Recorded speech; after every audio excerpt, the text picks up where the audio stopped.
Hi there. I am recording this for you guys as sort of what I'm putting together as something that I want to connect more authentically and more real with the people that I know and with the audience that I have in my list. And so, one of the ways that I decided to do that is to do sort of these raw, live, uncut, in a way, videos. So, this is the first one I've ever done, and I'm broadcasting here from my office. And I want to talk to you guys this week about synchronicity and doubt. Um, as people who are pushing forward a lot of really difficult projects, and as founders of companies, we have a ton of doubt in ourselves. We have tons of doubt in what we're doing. It's very complicated sometimes to explain to those who aren't in the positions that we're in how we feel this sort of doubt. But one of the things that I want to talk about is learning how to live with that doubt and overcome it. So, one of the ways that you can live with the doubt that you feel as a founder and as a leader of a business that you are building from the ground up is to look for synchronicity.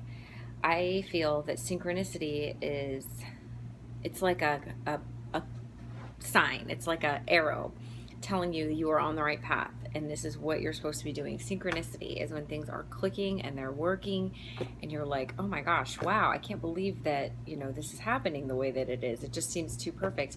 Well, it is and it isn't. It's synchronicity. Synchronicity in your life and in your business doesn't come without clarity. You really have to have the clarity in terms of what you want, what you're looking for, what you're working for. And you have to have this clarity despite maybe your feelings that what you are wanting isn't possible. You have to say, I'm going to put those doubts aside as to whether or not what I'm asking for is too much or whether it's too hard, and say, what I'm wanting is what I want. And I have, and I'm clear on it, and how I get it isn't necessarily something I'm going to dictate. I just know what I want the end result to look like. So when you know what you want, the next step in finding the space in your life to recognize synchronicity is taking the time to notice. You only need to take maybe 5 or 10 minutes a day to sit and check in with yourself and reflect. It's really, it's that quiet moment that you spend with yourself. Maybe it's over coffee in the mornings before you start your emails. Maybe it's with your journal. Maybe it's in meditation. For some people it's yoga. For some people it's running.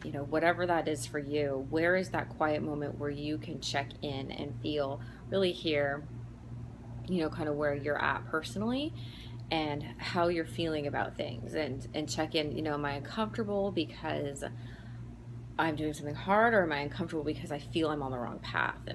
And being able to hone that skill over time is very valuable. So when you have that clarity and knowing what you want and knowing what that looks like, regardless of how it comes to fruition, and you take that time, you'll start to notice things that are very, very synchronous. And when I started doing this practice, I started noticing it every week, things that in some spaces were quite remarkable.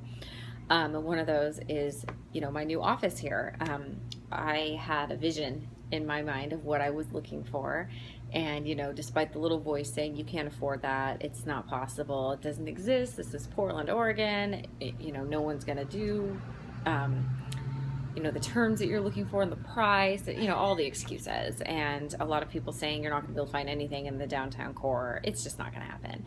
And, I was driving down the street one day and just sort of had a little inkling to turn on a street I normally don't turn on.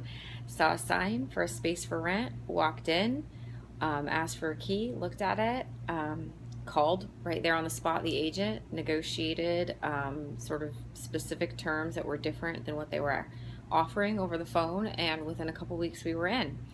And what's really interesting is the space has a lot of similarities to a lot of the stuff I'd put on my vision board and a lot of the things I'd visualized months before in terms of what I was looking for. So it's synchronicity at work, I say, and it was because I had the clarity, and I was taking the time to touch, to touch in with myself and to notice these things.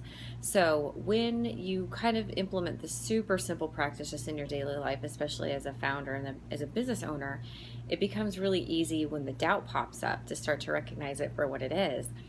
Is for when what we do, don't judge the doubt when it comes up, but more specifically, don't judge yourself. You are different than your doubt.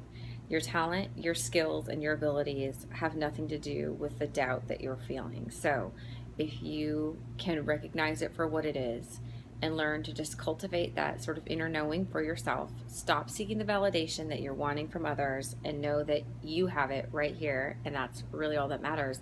You'll start to see things happening and unfolding and coming to fruition in your business and in your life that you may not notice otherwise because you weren't paying attention.